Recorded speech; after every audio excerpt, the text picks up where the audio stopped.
दोस्तों नमस्कार। जीके की इस क्लास में फिर से सभी का हार्दिक स्वागत है। जैसा कि पिछले वीडियो में हमने भारत की जो प्राचीनतम सभ्यता थी सिंधु सभ्यता, उसके पतन के कारणों के बारे में अध्ययन किए थे और विभिन्न विद्वानों द्वारा जो सिंधु सभ्यता के पतन के जो कारण बताए गए थे उसके बारे में भी हमारे द्वारा डिस्कशन किया गया था। तो जैसा कि मालूम है आप सबको कि सिंधु सभ्यता के पतन के विभिन्न विद्वानों द्वारा अलग अलग कारण बताए गए।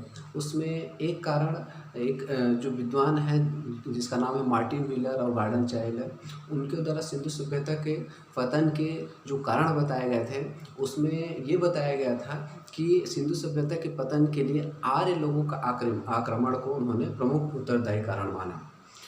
तो आर्यों के आक्रमण के पश्चात और उनके द्वारा सिंधु सभ्यता के पतन करने के पश्चात यहाँ पास उनके द्वारा भारतीय सीमा में वैदिक सभ्यता की स्थापना की गई। वैदिक सभ्यता या जिसको वैदिक काल के नाम से जाना जाता है। भारत में वैदिक सभ्यता या वैदिक काल को मुख्य तौर पर दो भागों में विभाजित किया गया है इतिहासकारों द्वारा।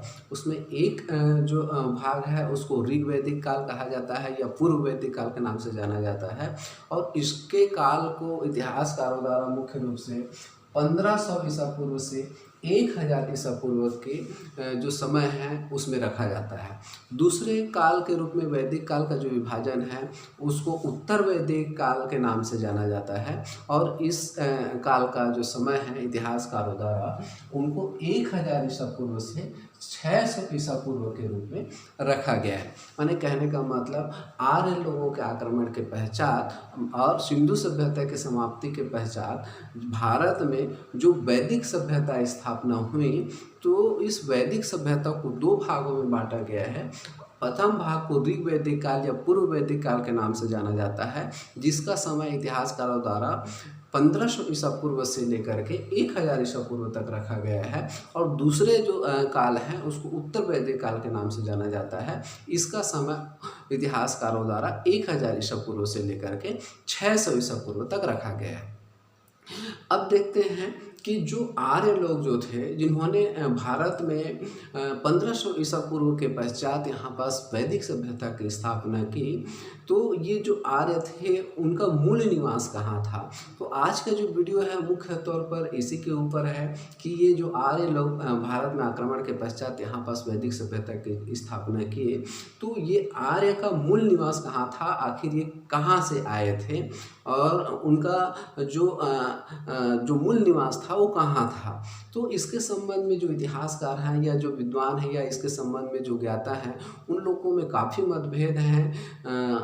अलग अलग इतिहासकार आर्य लोगों का जो मूल निवास है उसके बारे में अलग अलग स्थान को बताए हैं, लेकिन सभी इतिहासकारों में एक मत जो माना गया या एक राय स्थापित हुआ वो ये था कि जो आर्य लोग थे वो भारत के तो नहीं थे लेकिन भारत से बाहर के ही थे। और इसके संबंध में अलग अलग विद्वानों का अलग अलग मत है।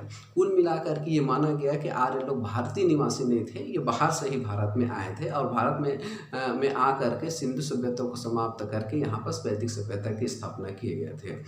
तो चलिए देखते हैं कि आखिर इनका मूल निवास था कहाँ, जिसके संबंध में अलग अलग विद्वानों द्वारा अलग अलग अपने अपने मत निर्धारित किए गए हैं। तो देखते हैं। चलिए दोस्तों, इसमें इनके मूल निवास के संबंध में कई सिद्धांत प्रचलित है। उसमें मुख्य रूप से यूरोप का सिद्धांत है, इसके अतिरिक्त उत्तरी ध्रुव का सिद्धांत है, इसके अतिरिक्त भारतीय सिद्धांत है, इसके अतिरिक्त तिब्बत का सिद्धांत है और मध्य एशिया का सिद्धांत है, यूरेशिया का सिद्धांत है। ऐसे तमाम प्रकार के अनेक सिद्धांत हैं। उसमें सर्वप्रथम प्रारंभिक रूप से देखते हैं यूरोप का सिद्धांत।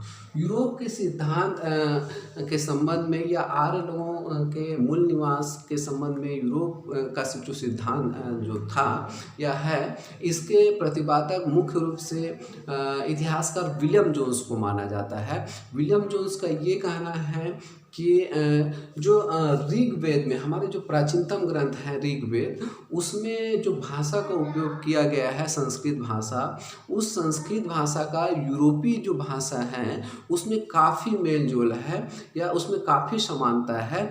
इसीलिए उनका ये मानना था कि संस्कृत भाषा या ऋग्वेद में जो भाषा उपयोग किया गया है संस्कृत, उसका यूरोप में प्रचलित जो भाषा है उसमें काफ़ी मेल जोल है, जिसके कारण ये माना गया विलियम जोन्स के द्वारा कि जो आर्य लोग थे उनका मूल निवास यूरोप था और यूरोप से ही वो भारतीय परिक्षेत्र में या भारतीय सीमा के अंदर आए और यहाँ वैदिक सभ्यता की स्थापना की।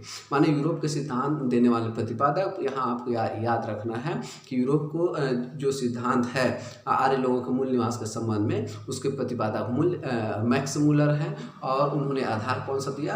आधार उन्होंने ये दिया दोस्तों कि ऋग्वेद में जो भाषा उपयोग किया गया है संस्कृत, वो और यूरोप में जो भाषा उपयोग की जाती है वो दोनों में समानता रहती है, इसलिए उन्होंने यूरोप से आगमन माना आर्य लोगों का।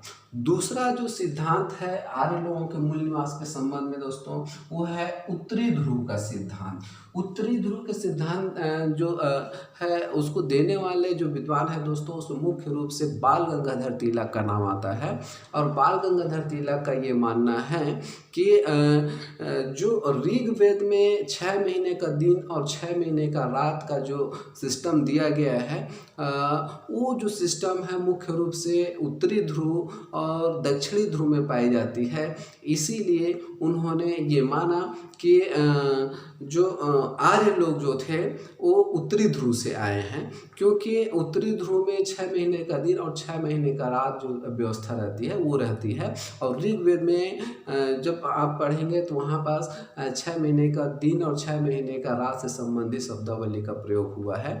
इसीलिए बाल गंगाधर तिलक का ये मानना है कि जो आर्य लोग जो थे या आर्य लोगों का जो मूल निवास था वो उत्तरी ध्रुव था। तो ये दूसरा महत्वपूर्ण सिद्धांत है जिसको देने वाले विद्वान है दोस्तों बाल गंगाधर तिलक। यहाँ से आपको ये याद रखना है कि ये इसको प्रतिपादक विद्वान है बाल गंगाधर तिलक, और आधार मुख्य रूप से 6 महीने का दिन और 6 महीने का रात जो कि ऋग्वेद में हमारे दिए गए हैं। और ये जो व्यवस्था है उत्तरी ध्रुव में पाई जाती है, इसलिए बाल गंगाधर तिलक ने आर्य लोगों का मूल निवास उत्तरी ध्रुव को माना है दोस्तों। ठीक है, इसके अतिरिक्त आर्य लोगों के मूल निवास के संबंध में अन्य महत्वपूर्ण जो सिद्धांत है वो है तिब्बत का सिद्धांत। तिब्बत का सिद्धांत देने वाले जो विद्वान हैं उसका नाम है स्वामी दयानंद सरस्वती। स्वामी दयानंद सरस्वती का ये कहना है कि आर्य लोगों का जो शारीरिक रचना थी और ऋग्वेद में जो वनस्पति के संबंध में जो उल्लेख किया गया है, ये दोनों ही चीज़ों की समानता तिब्बती क्षेत्र में रहने वाले लोगों और वहाँ पाए जाने वाला वनस्पति से मिलती है। इसलिए स्वामी दयानंद सरस्वती का ये कहना है कि जो आर्य जो लोग थे उनका मूल निवास तिब्बत माना गया है स्वामी दयानंद सरस्वती का, स्वामी दयानंद सरस्वती द्वारा। तो कहने का मतलब स्वामी दयानंद सरस्वती द्वारा अपने तिब्बत के सिद्धांत में उन्होंने शरीर रचना और वनस्पति को आधार माना, और शरीर रचना और वनस्पति के आधार पर उन्होंने ये बताया कि आर्य लोगों का मूल निवास कौन सा था दोस्तों? वो था तिब्बती क्षेत्र या तिब्बत का क्षेत्र। उसके पश्चात है मध्य एशिया का सिद्धांत। मध्य एशिया का सिद्धांत उसको देने वाला जो विद्वान है उसका नाम है मैक्स मूलर। मैक्स मूलर ये कहता है कि आर्य लोगों का जो भाषा था या आर्य लोग जो जिस भाषा का प्रयोग करते थे उन भाषा का मध्य एशिया में प्रयोग किए जाने वाले भाषा से काफ़ी समानता रहती है या काफ़ी समानता थी। इसीलिए मैक्स मूलर का ये कहना था कि आर्य लोगों का जो मूल निवास था वो मध्य एशिया था। तो यहाँ आप ये याद रखना है दोस्तों कि मध्य एशिया का सिद्धांत देने वाले जो सिद्धांतवेत्ता हैं वो मैक्स मूलर हैं और उनका आधार था भाषा था। उसके पश्चात दो और महत्वपूर्ण सिद्धांत है, एक तो भारतीय सिद्धांत और दूसरा है यूरोपीय सिद्धांत। भारतीय सिद्धांत माने कहने का मतलब आर्य लोगों का मूल निवास के संबंध में भारतीय सीमा को जो मानने वाले विद्वान हैं उसको रखा जाता है। इसमें मुख्य रूप से राजबली पांडे और AC दास जैसे इतिहासकारों को रखा जाता है दोस्तों।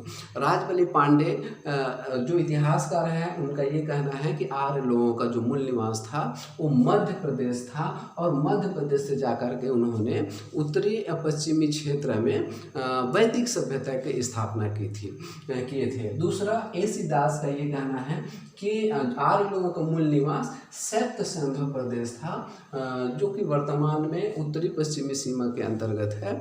इसके संबंध में आने वाले समय में हम लोग जियोग्राफी में अच्छे से अध्ययन करेंगे कि किसको सप्त सिंधु प्रदेश बोलते हैं, या आने वाले समय में जब हम लोग ऋग्वैदिक काल के संबंध में पूरा डिटेल प्रारंभ करेंगे तो उसमें आपको समझ में आएगा कि सप्त सिंधु प्रदेश किसको बोलते हैं। तो AC दास का यहाँ पे ये कहना है कि सप्त सिंधु प्रदेश जो है वो आर्य लोगों का मूल निवास था, ऐसा कहना AC दास जैसे इतिहासकारों का है दोस्तों। तो कहने का मतलब भारतीय सिद्धांत मुख्य रूप से राजबली पांडे और दूसरा है AC दास। राजबली पांडे बोलते हैं कि मध्य प्रदेश आर्य लोगों का मूल निवास था, और वहीं AC दास बोलता है कि सप्त सिंधु प्रदेश जो था वो आर्य लोगों का मूल निवास था।